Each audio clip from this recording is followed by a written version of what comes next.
Menjadi perampok memanglah sulit, apalagi didasari karena perlawanan terhadap pemerintah. Itulah mungkin gambaran dari film ini. Halo sobat, pintu teater 1 telah dibuka. Kali ini Mimin bakal ngebahas salah satu film yang berjudul A Man of Action. Film ini bercerita tentang seorang pria yang memiliki ideologi anarkis. Kehidupannya selalu diwarnai dengan perlawanan terhadap kaum kapitalis. Diawali dengan perampokan bank untuk diberikan kepada masyarakat tak mampu. Dia meneruskan perlawanannya dengan membuat uang dan cek palsu. Tentu hal tersebut membuat geram salah satu bank terbesar di Amerika. Lantas bagaimana keseruan film ini? Oke, tanpa menunggu banyak lama, mari kita mulai intronya.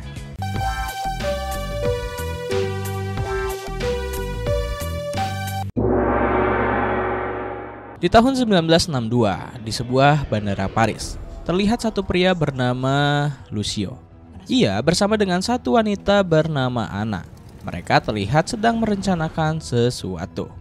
Kemudian Lucio keluar dari mobil dan masuk menuju bandara. Tak lama dari situ, seorang pihak keamanan menyadari mobil mereka. Sontak Anna langsung mendatangi Lucio dan berniat untuk kabur dari bandara tersebut. Tapi karena bandara saat itu sedang dijaga ketat, maka keduanya tak punya pilihan lain. Lantas Lucio pun menerbangkan uang gebokan secara cuma-cuma di bandara. Itu hanya untuk mengalihkan perhatian para polisi. Dan inilah film A Man of Action. 20 tahun sebelum kejadian tadi, Lucio kecil terlihat berlarian sambil ditembak oleh seorang kakek tua karena diketahui telah mencuri uang. Lalu ketika di malam harinya ketika sedang makan, ia dipanggil oleh sang ayah yang nampak sudah sekarat lantaran penyakit kankernya yang terus menyiksa tubuhnya. Kemudian sang ayah menyuruh Lucio untuk melakukan pencurian ke salah satu bank di daerahnya. Bermodalkan pisau yang dibawa, Lucio memberanikan diri datang ke bank untuk meminjam beberapa uang agar ayahnya bisa dibawa ke rumah sakit. Namun sayang sekali orang bank tak mau meminjamkan uang karena keluarga mereka tak memiliki usaha atau penghasilan yang pasti. Di sisi lain, dia juga belum cukup berani untuk merampok bank tersebut. Dan setelah pulang ke rumah, saudarinya tiba-tiba memberitahu kalau sang ayah sudah tewas. Mereka pun sedih dengan kematian sang ayah. Lantas Lucio berpikir kalau mereka harus pindah ke Paris untuk mendapatkan hidup yang lebih layak. Lantaran kesal dengan keadaan mereka saat ini. Akan tetapi sang kakak justru menyuruh agar Lucio masuk wajib militer dulu, agar bisa bebas berpergian kemanapun. Tentu Lucio sepakat dengan hal tersebut. 10 tahun kemudian, Lucio kini sudah beranjak dewasa. Dia lantas datang ke Paris memenuhi janjinya pada sang kakak. Kakak Lucio juga telah tinggal bersama suaminya di sebuah apartemen Paris. Setelah bertemu, Lucio kemudian meminta dicarikan pekerjaan untuknya. Setelah diketahui dia keluar dari militer karena tidak suka diperintah terus. Kemudian, suami dari kakak Lucio yang bernama Patrick dengan senang hati memberikan Lucio pekerjaan sementara, yakni sebagai tukang bangunan. Singkat cerita, setelah masuk di hari pertama, Lucio terlihat sangat bersemangat dan bekerja sangat gesit. Tapi hal tersebut justru kurang disukai oleh sang mandor yang bernama Germin, karena cara mereka sangat beda dengan militer. Mereka lebih senang bekerja dengan santai, sedangkan Lucio yang tidak suka diperintah lantas langsung mengamuk dan meminta agar tidak ada yang mengganggu dirinya selama bekerja. Lalu di saat jam istirahat tiba, Lucio tak sengaja mendengarkan beberapa obrolan dari Patrick dan Germin bersama mandor lainnya. Mereka berbicara soal ideologi yang ada di Perancis, berikut dengan partai-partainya. Dari situ Lucio menjadi tertarik untuk mempelajari hal tersebut. Apalagi ketika diberitahu soal anarkis, suatu kelompok yang menginginkan kesetaraan dan keadilan, tidak ingin terikat oleh aturan yang kaku. Setelah dibawa berjalan-jalan oleh Germin dan teman-temannya, Lucio mulai diberitahu soal beberapa ideologi yang berada di Paris saat ini. Namun Lucio nampak yakin dan cenderung untuk memilih anarkis sebagai ideologinya. Hal tersebut langsung dia buktikan ketika mengetahui Patrick dan Germin sedang dipukuli oleh polisi karena menyebarkan berita revolusi. Lucio langsung berlari dan menghajar para polisi tersebut. Lucio tentu mendapatkan sebuah pukulan keras dari polisi hingga membuat kepalanya memar. Namun di balik itu Lucio juga mendapatkan sebuah nama, yakni Quico, seorang anarkis yang gemar membobol bank, yang kemudian uang tersebut dibagikan seperempatnya kepada orang-orang miskin. Singkat cerita, Lucio pun lantas diberikan kepercayaan untuk menyediakan tempat tinggal sementara bagi Kuiko. Sehingga pada malam itu Lucio membawa masuk Kuiko ke apartemennya. Di situ, secara sengaja Kuiko menodongkan pisaunya pada Lucio agar menjadi pelajaran pertama bagi Lucio, yakni jangan pernah percaya pada siapapun. Setelah berada di dalam, ternyata Kuiko bukan hanya membawa bajunya, namun juga beberapa senjata yang dia miliki. Tapi karena lapar, Lucio pun harus memberikan makanan dulu untuk Kuiko. Di sana Lucio lantas bercerita soal dirinya yang pernah merampok. Tapi kemudian hasil perampokan tersebut dirampok kembali oleh bank dengan nilai asuransi yang lebih tinggi. Setelah selesai makan malam, Kuiko juga tak lupa memberitahu dan mengajak Lucio untuk merampok sebuah bank. Dan pada keesokan harinya terlihat sekali kalau Lucio adalah seorang amatir dalam bidang perampokan. Bahkan dia sempat mengompol saat perampokan sedang berlangsung. Ketika Kuiko menyuruh Lucio agar segera mengambil uang, barulah dia bergerak. Tapi hal tersebut tak luput dari kesalahannya ketika melompat dari meja. Dia tersandung hingga menjatuhkan pistol ke arah Sandra. Beruntung, Sandra segera diamankan oleh Kuiko dan perampokan pertama mereka pun berhasil dilakukan dengan lancar. Sesampainya di rumah, Kuiko langsung mengamankan senjata mereka. Lewat sebuah lubang yang ditutup, sementara uang hasil perampokan tersebut Kuiko langsung membaginya menjadi 3 bagian. Satu untuk masyarakat gerakan Revoli, satu untuk para napi dan keluarganya, dan satu lagi untuk mereka. Karena mereka tak bisa terus melulu kabur dari perampokan memakai taksi. Setelah itu perampokan selanjutnya pun dilakukan karena keduanya tak bisa menyetir. Sehingga Lucio mengajak satu temannya yang bernama Astur untuk membuat mereka kabur dari bank. Namun kenyataannya mereka harus dikejar-kejar oleh kepolisian setempat karena rencana perampokannya sudah diketahui. Aksi kejar-kejaran tersebut pun masih diberikan keberuntungan oleh Tuhan, sehingga Kuiko berhasil membuat polisi menabrak truk dan mereka pun berhasil lolos dari kejadian tersebut. Scene pun berpindah, terlihat seorang lelaki sedang mencukur jenggot. Dia seorang inspektur polisi bernama Costello. Tentu saja Costello nantinya akan menjadi musuh bebuyutan dari Lucio. Ketika telah mengetahui perampokan bank, Costello langsung mendatangi bank tersebut. Setelah tahu ciri-ciri perampokan dari cara bicara Lucio yang tidak fasih dalam berbahasa Prancis, Costello jadi tahu siapa latar belakang perampok tersebut. Pada malam harinya, ketika Lucio dan Kuiko sedang rapat bersama orang-orang pergerakan revolusi, tiba-tiba para polisi menggerebek tempat tersebut. Lantas terjadilah kekeosan di sana. Lucio pun langsung dibawa kabur oleh Kuiko melewati sebuah tangga. Namun sayang, Kuiko memang selamat, tapi tidak dengan Lucio. Lalu singkat cerita, Lucio pun dibawa ke kepolisian dan dia bersama beberapa orang lainnya yang tertangkap disuruh membacakan sebuah kalimat ancaman. Karena sebelumnya telah diketahui kalau perampoknya adalah orang asli Spanyol alias Lucio. Maka dengan mudah Lucio bisa ditangkap. Setelah itu kamar Lucio pun digeledah oleh kepolisian termasuk Costello. Namun para polisi tidak bisa menemukan barang bukti di kamarnya dan hanya menemukan majalah dewasa di tempat lubang yang ditutup. Dan karena tidak bisa membuktikan kalau Lucio bersalah, maka Costello terpaksa melepaskan Lucio saat itu. Namun tetap saja pada keesokan harinya ketika Lucio bekerja sebagai tukang bangunan, Lucio langsung diintai oleh para intel polisi. Mengetahui hal tersebut, teman-teman Lucio menjadi khawatir dengan keadaan ini dan menyuruh agar Lucio tidak ikut lagi merampok bersama Kuiko. Lalu ketika sedang perjalanan pulang, tiba-tiba sebuah mobil mengikutinya dari belakang. Dan itu ternyata Kuiko. Mereka pun lantas mengobrol di pinggir sungai. Kuiko tentu saja kembali mengajaknya untuk merampok. Namun karena hal tersebut berbahaya dan Lucio merasa tidak cocok merampok, maka dia mundur dari rencana Kuiko. Tapi alhamdulillah perpisahannya dengan Kuiko dalam keadaan baik-baik saja. Lantas pada hari berikutnya, Lucio, Astur, dan Patrick kembali memasuki bank. Namun bukan untuk merampok, melainkan untuk mengajukan pinjaman untuk pergerakan revolusi mereka. Sayang saat itu manajer bank menolak pengajuan tersebut. Setelah keluar dari sana, Lucio kembali mendatangi Costello yang ditemukan sedang mengikuti Lucio dari jauh. Lantas Costello mengatakan kalau dia akan selalu mengikuti Lucio hingga kejahatan bisa dibuktikan. Tak hanya itu, Costello juga menyebutkan kalau Kuiko telah terbunuh oleh polisi ketika sedang merampok bank. Sontak Lucio pun langsung mendatangi peti mayat Kuiko di sebuah pemakaman. Akan tetapi bukan untuk melayat Kuiko, melainkan untuk mengambil senjata Kuiko yang disembunyikan di peti matinya.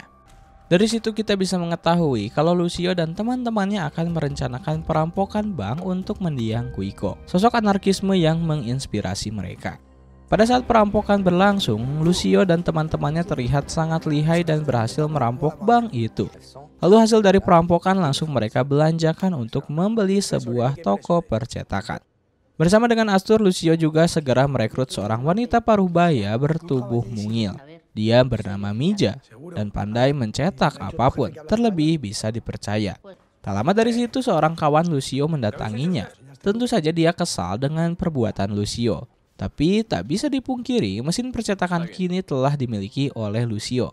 Sehingga kawan Lucio tersebut merasa tertolak dan melepas diri dari Lucio. Lantas Lucio pun segera memilih untuk bergerak sendiri tanpa naungan serikat apapun. Dan setelah mereka pergi, tak lama datanglah dua wanita mahasiswa yang ingin mengambil poster cetaknya. Di sana bertuliskan tentang revolusi wanita dan ekonomi. Tentu saja dia adalah Anna, salah satu wanita yang membuat hati Lucio terpikat pada pandangan pertama. Apalagi mengetahui kalau Anna adalah seorang aktivis pemberani. Lucio pun keesokan harinya mendatangi kampus Anna. Lantas terlihatlah kalau Anna sedang orasi soal revolusi mahasiswa yang akan merubah tatanan ekonomi dunia. Dari situ Anna juga melihat Lucio kembali. Pertemuan kedua mereka pun lantas langsung diwarnai dengan kerusuhan massa aksi karena para polisi membubarkan mereka. Dan dari pertemuan itulah Lucio dan Anna terlihat saling bekerja sama untuk lari dari sana. Hubungan mereka pun terlihat terus berlanjut hingga keduanya sampai di kosan tempat tinggal Anna. Malam itu gagasan revolusi pun harus libur sejenak lantaran Lucio dan Anna saling mengadu asmara.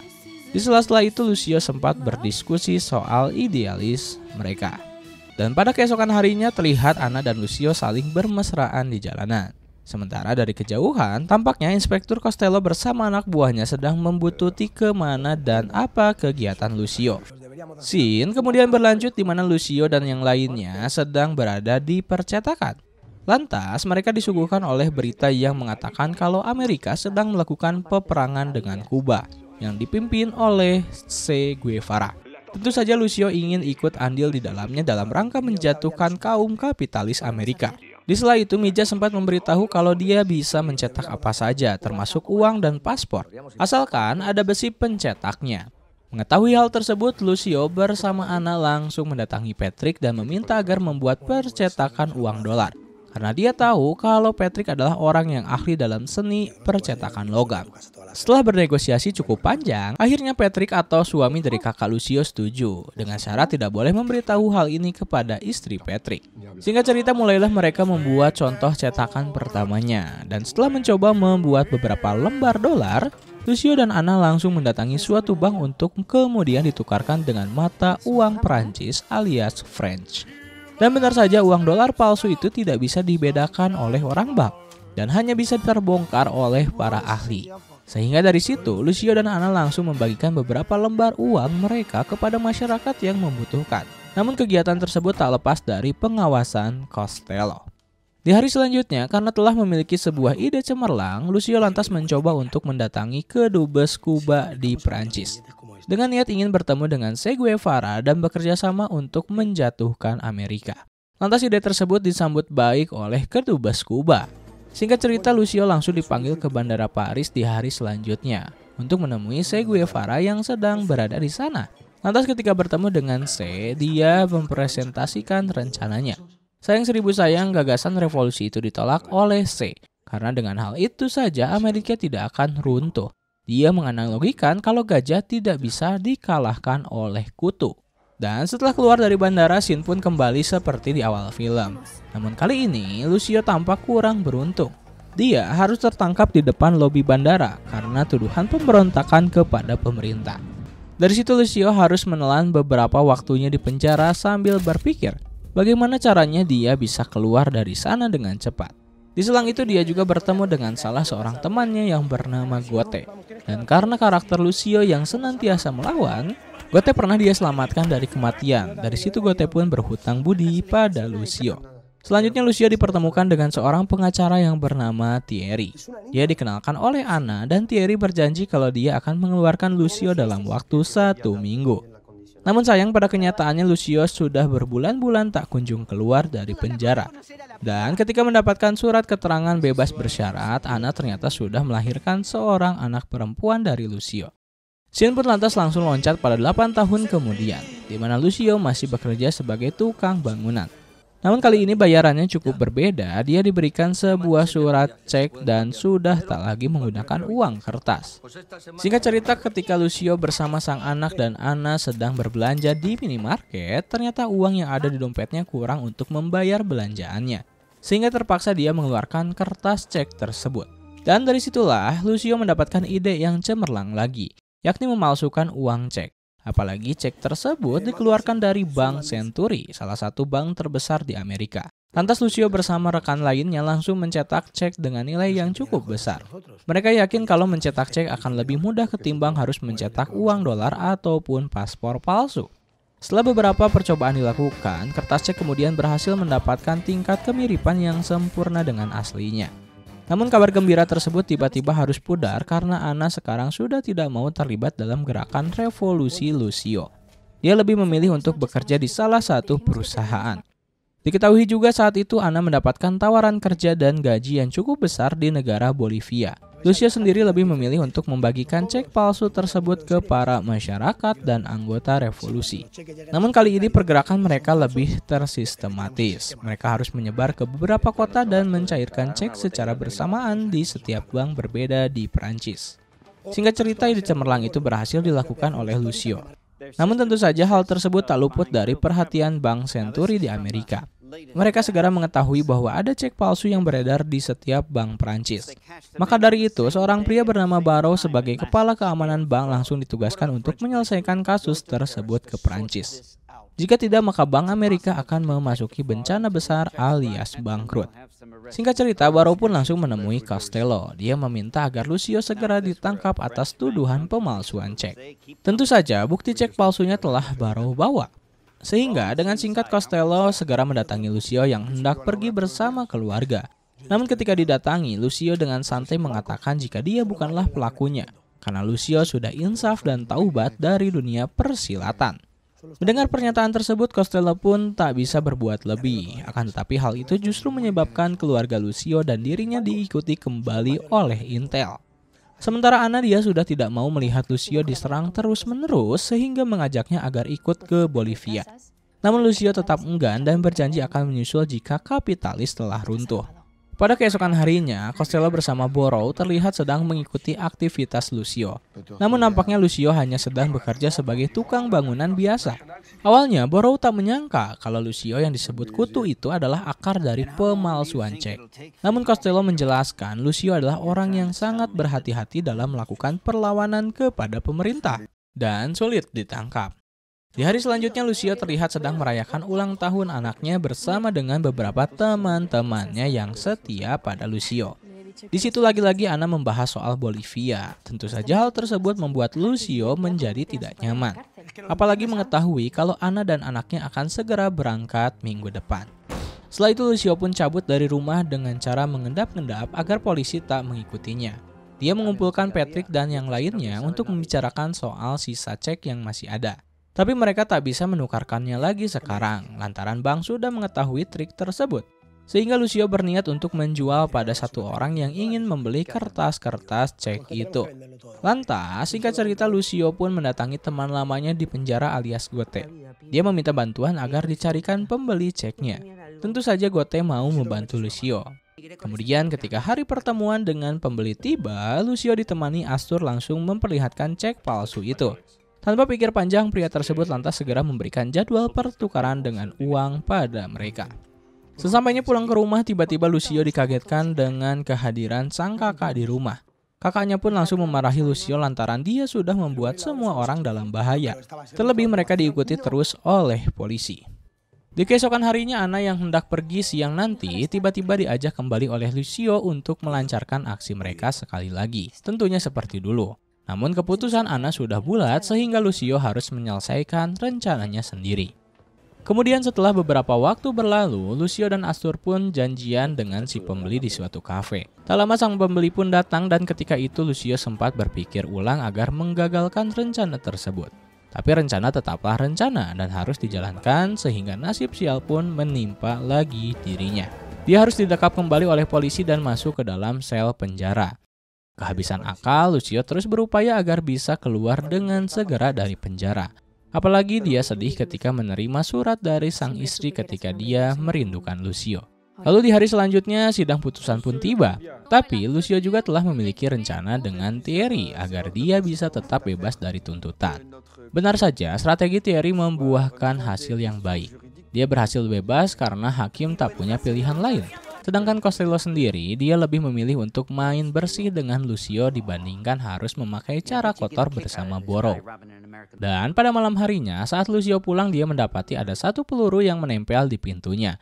Namun peluru itu masih utuh. Hal tersebut berarti sebuah ancaman bagi Lucio, karena selama ini dia sudah mengundang banyak musuh dalam pergerakan revolusinya. Lantas pada keesokan harinya, Lucio tiba-tiba berpikir untuk mendatangi Costello di sebuah bar. Dia berniat untuk menanyakan siapa yang mengirim peluru tersebut padanya. Tentu saja Costello berpikir kalau Lucio telah mengundang banyak musuh karena aksinya selama ini. Dan Costello tetap tidak ingin membantu Lucio dalam masalah tersebut.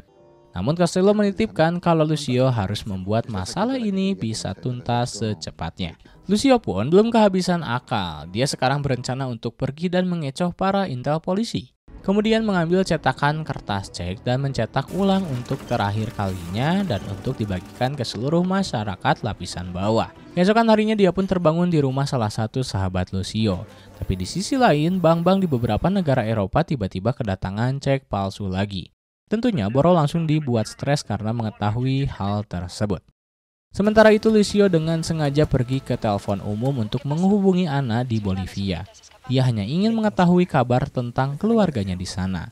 Tapi tak lama setelah itu, polisi langsung berdatangan menuju Lucio dan mengepungnya. Lucio pun tertangkap kembali. Setelah beberapa waktu, Lucio dibawa masuk ke ruang interogasi dan ingin mengobrol dengan Boro. Di situ Lucio mengajukan negosiasi dan dia berhasil membuat Boro tak bisa menolak tawaran tersebut. Lucio meminta agar dia dibebaskan dan mengganti kerugian. Sedangkan Lucio berjanji akan memberikan plat cetakan cek palsu dan juga tidak akan menyebarkannya lagi. Dengan itu Bank Amerika tidak akan bangkrut. Singkat cerita, Boro dan Lucio kembali bertemu di sebuah hotel mewah. Mereka pun lantas melakukan pertukaran. Hal tersebut juga menandakan bahwa semua pihak merasa dimenangkan dan masalah pun selesai. Sehingga di akhir film kita bisa menyaksikan jika Lucio berhasil kembali bertemu sanak keluarganya di Bolivia, serta hidup bahagia di sana. Tamat.